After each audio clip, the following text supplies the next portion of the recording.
Black Out Loud Media Group.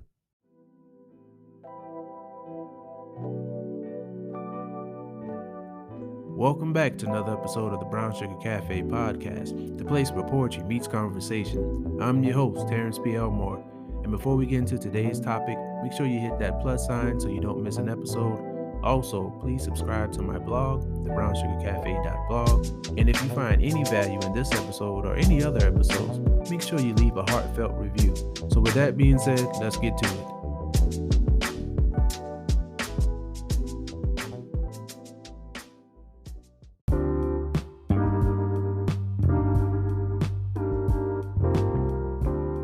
Welcome back to another episode of the Brown Sugar Cafe podcast, and today I have a special guest, Shannon from Minute Convos. Hi. How are you? How has it been? I'm good. I'm taking life one day at a time. I think we get used to just saying, I'm okay, I'm good, because it's the thing to say. And I always tell people, I'm going to start saying, rent due. I'm going to just start going down rent due, ain't got no man, you know what I'm saying? Like, I would just start going out a list and then see, if they'll ask me that again. Yeah, they probably won't. But I think that's why we sum it up and be like, I'm okay. Yeah, that's true. That's very true. Taking life one day at a time. That's it. How are you? Very true. I've been busy. I finished my book. Now I just have to put it in some sort of attractive order, make it look nice and neat. When I finished it, I didn't have it in poetic form. Okay. I just had everything written out, so now I'm doing that process. But that's the main thing right now that I'm working on. Other than that, everything is cool. Everything's cool. That's good. Yeah. Now, all is well. That's what I like to say. To just all is well. And congratulations on the new book. That. Thank you. I'm trying to get like you. Well, you can't all be like me, but you know. And speaking of writing, do you have any new writing projects coming up soon? I know. Matter of fact, you were working on something. It's hard to say because I'm always writing, and I never know when I'm going to turn it into a project. It's almost like, because now, of course, I don't know if your listeners know, but I have 4 published books. They're all on Amazon. I am an author / writer. So I know people are like, wait, what? So I do not, but I am still writing. I write like short stories, and I've been thinking about just putting them all together in one book just to kind of, but I don't know yet. I'm still playing around with it. I don't know if I'm going to turn something into a project until like I'm done with it. And so, because I like to write for fun now. Right. Before I was writing like, I got to put a book out because people expect that. And it kind of like, of course, put pressure on me. It took the excitement out of it. So the last couple of years, I have all these short stories on my laptop for just me. And so now I'm just like, should I put it out? So to answer your question, no and yes. No. Okay. So short stories. I thought about adding short stories to this project, but I just changed my mind. I'm glad you mentioned short stories because that's something I want to do too. And I want to do, like you said, I want to do like a book of just short stories. So how did you get into short stories? It just kind of happened. Like, I have a really crazy mind. Like, I'm very imaginative. In a good way, though. In a good way, yes. Like to I'll just have all these imaginary scenarios in my head, and I'll be like, oh, that's a good story. And I'll just write it out so I can see it, like visually write it out, bring it out of my mind. And I'm like, that's a short story. And it may be like 2 or 3 pages. It might not even be long. Like, it's a beginning, a middle, and an end. Everything happens quick. Because usually with my characters, I'll explain their whole life story, But my short stories may be just 2 characters, they might have met at a store, and it's a one-day situation.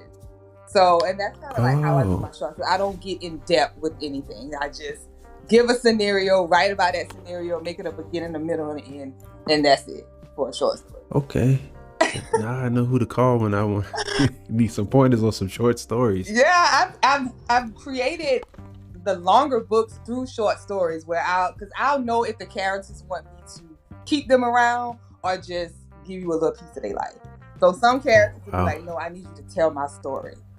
And then some characters like, no, just give them this 24 hours of my life. So that's kind of like how I play it. Wow. Okay. So let's talk about your books real quick. As you stated, you have 4. Mm-hmm. So give my listeners a little introduction to each one. Okay, the first one is called Minute College. I wrote that when I was in college. I actually met Terrence in college. It's a long friendship here. Yeah. Not given our age, but it is what it is. Right. Oh goodness, but it's Minute College, and it's about 9 different college students and just their experiences in college. My second one is Love Them All. It's about this girl named Lyric, who just lives this life of, she's not big on relationships. She just loves them all, but then she eventually meets a guy that kind of changes all of that. And my third one is You Don't Get Over It, You Get Through It, which is a personal book of mine because I've dealt with a lot of grief and loss, and I wanted to just write something just to tell my story and how I deal with that, because I still deal with it to this day, because it's just one of them things you never get over it. Of course. So and the last one is called Eyes Don't Lie, and that was my last one. It came out 2020, and it's about this girl who dealt with loss and just trying to figure out if she wants to even love again. So then a guy comes and changes all of that. So I am a big hopeless romantic. So I write a lot of Black romance stories because I just believe in Black love and we need more of it. There's a divide with us, and if I could just put out something to show that we belong together, like we need each other. So that's what I'm about. Yes. Black love. That's it. Yeah. It's crazy that you say that, because it's like every day, if not every other day, it's some sort of divide, some sort of argument over something, whether it's how much you should pay for dinner or what you should do on the first date. And like, you don't even understand how much it irritates me, because I am single, so I'm in it. So I see it, and it's like you meet somebody and it's an interview now. It's like, bye. What is happening? Why can't we just communicate and talk? Why are you pulling these questions from social media to ask me? Because that's not how I'm entering it. Like, I'm just literally want to have just a conversation. All of that stuff is going to come out in the conversation as I listen to you. Your characteristics, type of person that you are. I don't have to give you these interview questions because you're going to tell me in our conversation. I'm going to hear it. So it's sad. We've reached a place now where I don't know. We just don't like each other. Yeah. I'm like, it seems that way on social media. Like, we don't like each other. It's sad. It does. Sad. It makes me so sad. So that's why when you read my books, we love each other over here. That's good. That's the mission I'm on. I'm trying to. But I have this mission statement where I say that I'm on a journey to spread love in a world that seems to be full of hate, because it seems like it's full of hate, but it really isn't. It's like those things, those positive things, those things about love, those things, especially like Black love, they're not highlighted enough. It's like everybody's so drawn to drama. The drama seems more interesting, and I blame reality TV, which most of that stuff was fake and scripted. It is. But people saw that and ran with it because, like, these are famous people, and if their relationships are going like that, then you know, this is how we should. Because I had a neighbor, and his girlfriend left him, and they had 3 kids, I think. But her whole thing was her and her friends wanted to be a part of like this single moms club or something, because not an actual club, but watching reality TV, and you had the basketball wives who weren't married, but they saw that and felt it was like the thing to do. And my mind was blown when he told me about it. I was, are you serious? Right. It was like she told him that he doesn't do enough, and even, he's boring, but he was working 2 jobs to make sure everything was cool. And his thing was, when he did have time to take her out and do things like that, he would, but he wanted to make sure that he spent times with the kids first. And then sometimes after he spends times with the kids, he falls asleep or whatever, but it became that thing, no type of, she was just like, that's it. So she just left because she wanted to be a single mother. And I'm like, who wants to be a single mom? A single mother? That's so crazy to me. And that's the thing. They're looking at TV shows that's not real. They're looking at reality of what people are saying on social media. That's not real life, because I know real, like, Black relationships. I know what it looks like off of social media. Like, there are literally loving homes out here. There are people who are in great, healthy relationships. Black people, let me be specific, that are in great, healthy relationships. Now, there's some that's not that I do know, but I just want people to know that it exists. Yeah, it does. It's real. And it doesn't have to be this. Yeah, it doesn't have to be this constant battle of, I'm always right, you're always wrong, or men always do this, women always do that. Those are the most interesting conversations to me, where people say stuff like, well, they don't feel like they should have to teach somebody something, that if you really want to be with me, you should know. And it's like, people change, we all change, and so you're going to have to. The best relationships, I think, are the ones where the learning and the teaching never stop, because we always going to have to learn things. We learn things about ourselves, like that we don't even realize that, wow, I didn't realize I could do this, or I didn't realize that I like that until I actually tried it. So it's like an ongoing thing, and these memes and different things tell you, well, if a man really likes you, then he should do this and he should do that. If he doesn't do these things, then he doesn't matter, he doesn't care, or you're not important to him. And I'm just like, what level? Now, there are some cases where you've been with somebody for a while and you've had conversations about certain things over years, and you can just see that the person just doesn't care. That's different. But if you just meet somebody, they don't know you. Exactly. So you're going to have to tell them the things you like. You can't say, I'm a woman and you should know, because it's like, how do you want to be special if you want him to compare you to other women? You don't remember this. I know you don't, but I do, because I tell my friends still to this day. This was literally maybe 2017. I think your first book had just came out, and we were on the phone and we had a conversation, and you was like, I was like, he should just know. And you literally told me the same thing that you said just now. You was like, now, Shannon, I have to stop you right there. You was like, every guy that you meet is going to be different. And because I was like, I said the same thing. I shouldn't have to teach him. He should know what to do. And you literally said, you are going to have to tell him, because he's not going to know. And the reason why I remember you telling me that, because ever since then, all of my friends, when that conversation come up, I was like, let me tell y'all something my friend Tans told me. He said, we are going to have to tell them how we want to be treated.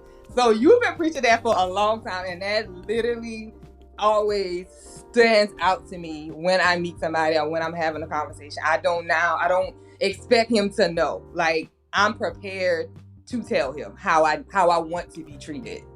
So yeah, you definitely been preaching that for a minute. Yeah, because and the same thing go for us as men too. It's because when you meet somebody, their experiences with other people, or that relationship they was in before, might not have required the same things that you did. And it's just all about learning people. It's just like going to a new job. Exactly. You might have been able to do certain things at another job that you can't do on this job. Yeah, that's it. And that's the communication is missing. It's just bickering. It's just arguing back and forth.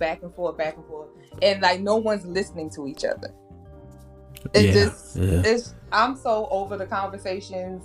And then only the little clips of podcasts, like, you listen, they only show the little clips. Because sometimes, if it's something I'm interested in, that little clip, I be like, let me go watch the whole entire episode. Because I know this can't be all that was said. Yep. And that's what people doing. They're going off the little viral clips, and they're not listening to the whole thing. Yep.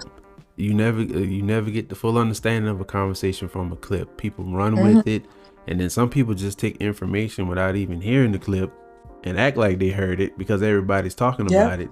It's like, you didn't even hear what was going on, or you picking out the parts of the clip that you want to apply to your argument. And it's like, but they said a whole other thing in here that you just ignored. The whole part. I'm like, oh, that's where it started at. Okay, and I'm like, I actually went and listened to the whole episode, and that's not what it is. But See? The social media relationships, that's what I call them. Like, I'm not interested in social media relationships. Like, I'm not interested in the narrative that you guys are painting, because it's not real. It's, y'all have unrealistic goals because of social media. This dude that y'all looking at that's flying her out first class on a yacht, he's probably an NFL rapper, some successful, like, his money is different. And guess what? She's dealing with a lot to receive those things. And that's not all relationships. Some guys are really, that have wealth, are really treating their women good, but the majority of those women, they living that lifestyle, but there's a lot come with it. Yeah. And that's funny, because I was just going to mention that I saw a guy posted something where he was saying that the expectations of a first date are different. Y'all want to be flown out and all this stuff, and y'all comparing somebody with a regular job to an athlete, or somebody who can do this, where it's just like, that's like a regular date for them. Somebody who got millions of dollars can take you on these trips and stuff like that for first date. I saw where now they're saying like $200 or $300 for a first date now. Like, they gave some random number, that's how much a first date costs. And I'm like, when do y'all start putting prices on a first date? The first date. Oh my God. Like, I'm just trying to get a little scoop of cookies and cream, some Baskin Robbins, and have some good conversation. And that's what me and one of my friends talking about yesterday. She was like, it's hard for women like us because we want the simplicity, but guys don't talk to us because they think we want the fine dining. And I ain't gonna sit here and tell you that that's not something that I want, but not in the beginning, not when I just met you, and not all the time. I just want some conversation. Let's wow. chat. Yeah.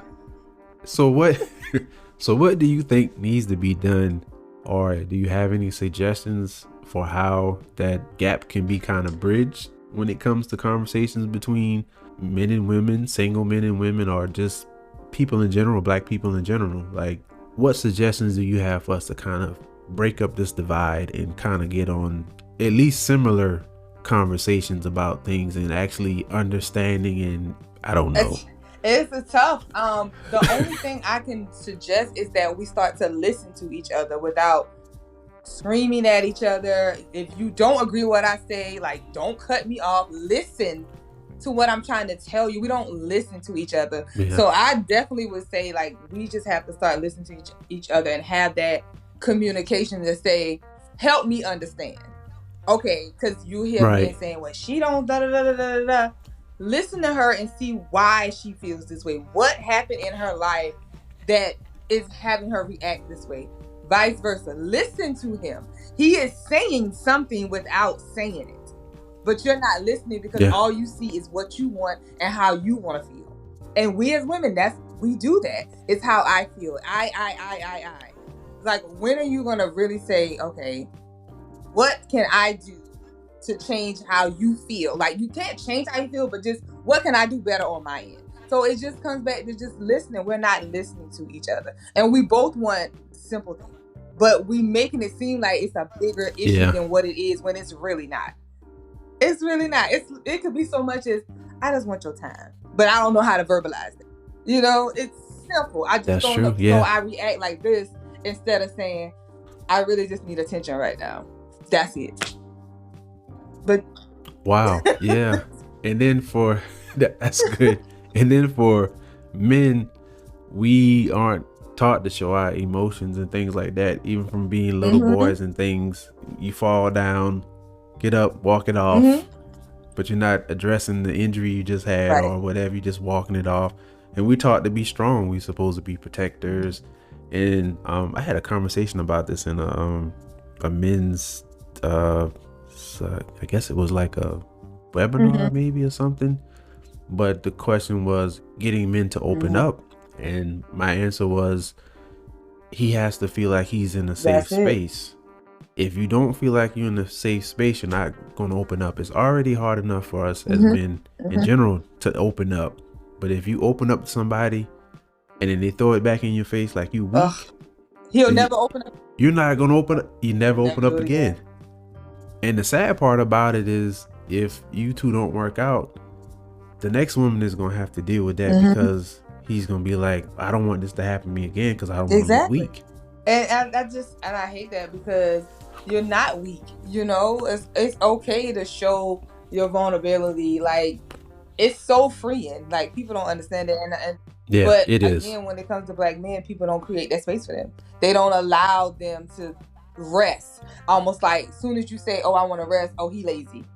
No, he's not. He just needs to rest. That's it. Yeah. Good Lord, can the man rest true. without being called lazy?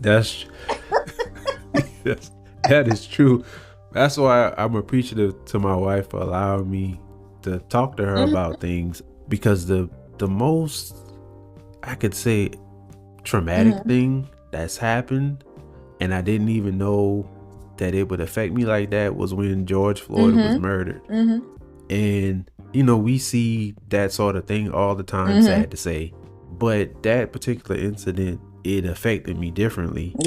And like I wasn't okay, and I didn't have the words to express to her, but she asked me if I was okay, and without hesitation I told her, I'm like, I'm not. I'm like, this is really affecting me, this is really bothering me, and I can't put it into words to tell you how I'm feeling, but it's not good.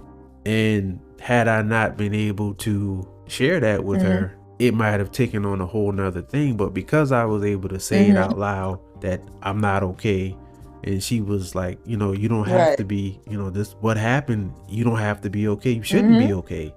And I was able to get that comfort and that reassurance and able to verbalize it. It helped. And I didn't know, but it was like after I said that and was thinking about it, it made me feel a little better, but not a lot. But that was, that hit me hard. Like, and it came out of nowhere. You have a space. You have a space where you can be vulnerable, you can be emotional, you can let that out without feeling judged or feeling like it's going to come up later, like, oh, that showed that I was weak or whatever. You have that space, and I think more people need that. More Black men and women, they need it, because there are women who don't feel like they have that space. So, I think once that space is created, like, that will kind of bring us together, because we don't feel safe at work, we don't feel safe out anything, we're just in a space we don't feel safe. So that's why I hate to see us against each other, because we already have the world against us regardless. So it's something that we add to it, instead of coming together. Because I always say, if we ever just all wake up one day and say we're done and we coming together, it's over for America. It's over for the world. Because we create everything. We're everything. Anything that you see a Black person did has something to do with it. Companies, athletes, anything. If we ever decide it's done, we about to create our own, unstoppable. Yeah, we influence a lot of things in the world. We spend the most. I mean, it's just so many different things, and that's part of the reason why because my book is called Pain Is Not Our Only Paintbrush.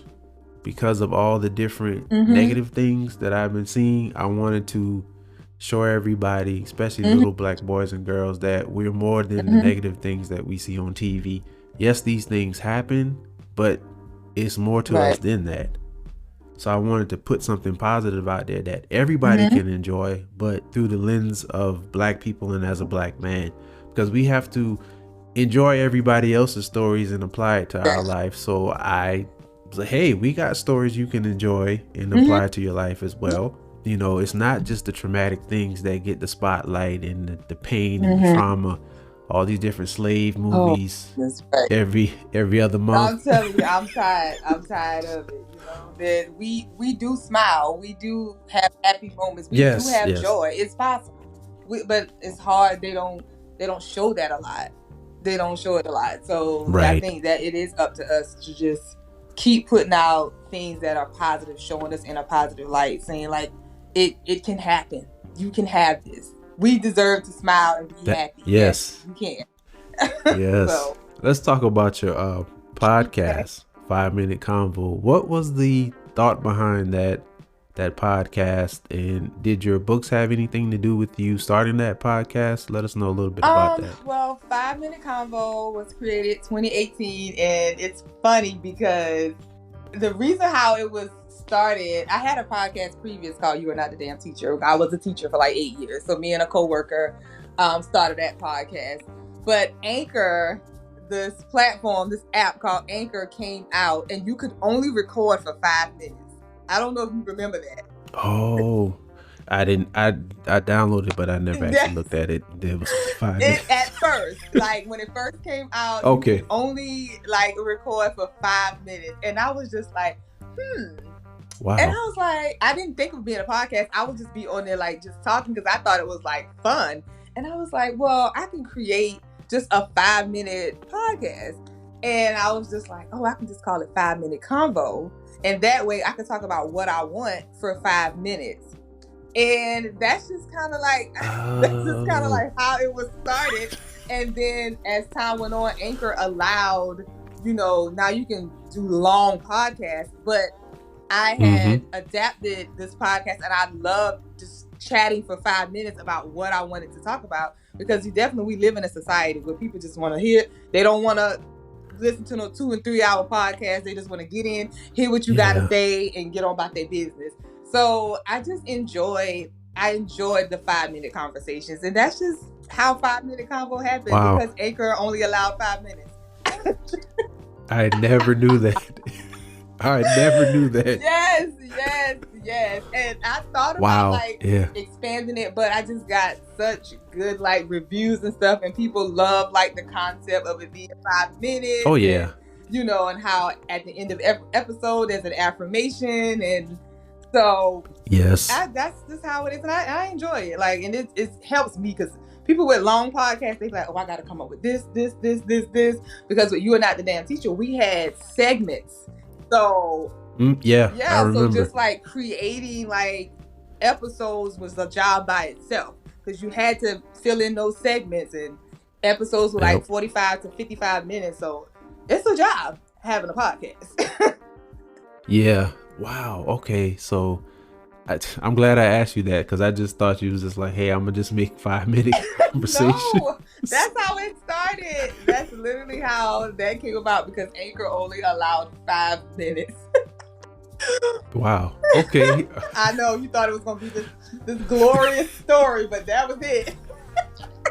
Hey, things happen for a reason. Oh goodness. But your podcast episodes are really good. I mean, for that amount of time, you put a lot in there, and I love how you close out with affirmations. So what was the thought behind that? What made you say that you're going to close out every episode with the affirmation? I actually started that maybe about 3 years ago, when I speak over myself all the time, and I love affirmations, and I was just like, I need a signature ending without just saying, all right, till next time, bye, or whatever. I'm like, I need something where I can leave my listeners with a positive word without it sounding preachy or whatever, and it's just coming straight from me to them. And I was like, I'm just going to start leaving affirmations at the end. And that's literally the most challenging part of my episodes, because I believe in being authentic, and I'm always like, whatever I want to speak over myself, I want to speak to my listeners as well. So that's more the challenging part. What do I want to leave them with this week that they can affirm as they're going on their week. So I just enjoy it, because it's not just for me. I consider them when I'm coming up with my affirmations. Okay. So, Okay. I do affirmations every day. Every morning I have a sticky notes, because I work from home, so I have sticky notes and I read them every morning. It's just, even if I don't feel like what I'm affirming over my life, I still say it out loud, because regardless, God and the universe, they're hearing. So, because I know throughout the day I'm gonna say something negative out loud, because I just know I am. So I'm like, let me get all my positive thoughts out in the morning. Let me just say these out loud right now. Before I let you go, speaking of sticky notes, you just finished a challenge. My last podcast episode, I talk about goal setting, making plans, and we're going into 2023, and a lot of people will be starting new goals and things like that. So could you talk about 75 Soft? What got you started, and how was that experience? It was tough. The 75 Soft challenge, there's 3 different ones. There's 75 Soft, 75 Medium, and 75 Hard. And you can look them up on social media. All of that will come up. It's just different things that you do for 75 days. And for me, I did meditation. I worked out for 45 minutes every day. I drank a gallon of water. I read a book, 10 pages and I did no social media. That was, yes, for 75 days. Literally for 75 days. And I was just like, what? Why am I doing this? Initially, of course, people are doing it because of weight loss. For me, it wasn't about weight loss. It was about being disciplined in myself and becoming consistent. Because I'll tell you, I'm the type of person, I'll start something and I'll be good at it for like 10, 15 days, and then I'll just start to fall off. I mean, yeah, that's a lot of us. Yeah, that's me. I'm not even going to self-sabotage. That's what I do. And I said, this is going to keep me, I have to do it, because with the 75 challenge, if you miss one day, you start back over. It's I missed one day, let me no. You literally go back to day one as if you just started the challenge. So I was like, this is going to challenge me because I know I'm not going to want to start over. So that was why I did it, because I wanted to see if I could literally discipline myself to stick with something. So it was a good challenge because it carried over to me being disciplined in other things, like with yoga and just reading. Now, I always like to read anyway, but now, like, even though the 75 soft challenge is over, I'm still doing it because it's now the habit has kicked in and I can't break it unless I just completely stop. So it's a good challenge, but it is tough. And remember, I did 75 soft. I've seen the hard. Some people were talking about it, and it's like 2 workouts a day and all these different things. Break. And with the one I did, you got one day to not do anything. It's almost like a day of rest. So I had one day. And social media, I just did social media for myself. That's not a part of it. You don't have to give up social media. I just was like, I'm going full throttle, and it was tough. So I don't want nobody to... Yeah, especially with a podcast. Yeah, with a podcast, that is tough. I couldn't promote the podcast. I couldn't do none of that. But it was so good to just have that break from social media. Like it's almost... Yeah, it's sometimes like my you brain need it, was like, I was thinking for myself. Because sometimes social media will think for you. It'll show you like, green apples. You know what? I should try green apples. Oh, look at this burger. Oh, you know what? I should try that burger. It's now thinking for us. So for 75 days, I was like, I'm actually thinking for myself. You don't even but you don't even realize. You don't realize, you get in such a routine, you don't realize what you're doing. It'll think for you. The algorithm is almost like it knows you, and it's like, let me show her these shoes. She need these shoes. And it's always listening, because every time I have a conversation about say something out loud, when I log into something, there's a ad for it or a reel for it, and I'm just like, I'm telling you, it's not a coincidence. It's not. If you don't pay attention, it will suck you in. And like just having that break from it sometimes is a big help, because now I'm just like, I log in and I might browse. As soon as something triggers me, I'm like, see, this is exactly why. And I know how to escape and get off of it, because I'm an empath, so I feel everything. So if I'm reading a story and it's sad, now I'm sad. Like, so I'm like, I give it to myself in doses, like with social media. Of course. Yeah, wow. You should try the 75 Okay, soft. well, congratulations. We'll see. Congratulations for completing it. Very proud of you. That was a very good accomplishment. Wow. It was. It just let me know. It's just almost like, so now if I ever get into something else, it's like, Shannon, you can do it. You just don't want to do it. You can. Oh, that's good. Yeah. So now that's what I learned from it. So you can do it. You just don't want to do it. So you can do it, but you just don't want to do it. Okay. Yeah. It's a lot of us need to have that conversations with us. Say, hey, you can do it. You just don't want to do it. Because I think a lot of things aren't as hard as we make them to be. It's sometimes it's fear. Sometimes it's fear like the unknown. Afraid you won't do it, or sometimes it's even fear that you may even accomplish it, and then what happens after you? Yeah, what happens after that? That's a thing. That's a thing. Yeah. Yes, it is. Wow. Well, thank you so much for stopping by. Before I let you go, please let my audience know where they can find you. Let them know how to find your podcast and any other information you want to share. You can find me on Apple Music, all the platforms that host podcasts. 5 Minute Convo is available. I'm on Twitter as well, 5 Minute Convo Podcast. I also have a new YouTube channel called What Now Shannon, where, I'm just on there, just day in the life, just doing me, living my best life as I can. So I just started that. It's been about 2 months now. So you can check me out over there as well. Yeah. And my books are available on Amazon. Just put in my name and they'll all come up. They'll make good stocking stuffers. Yes. And I'm going to put them in the show notes. I'll put all your links in the show notes. So everybody, please head over to my show notes and please connect with Shannon. Please check out 5 Minute Convo. And until next time, remember, keep pushing forward.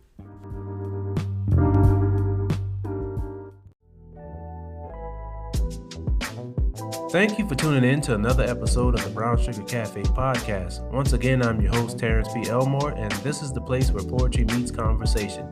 Hit that follow button and turn on your notifications so you won't miss an episode. Check out my blog, thebrownsugarcafe.blog. Also connect with me on Instagram at thebrownsugarcafe. Hope you enjoyed this episode, and as always, remember, keep pushing forward.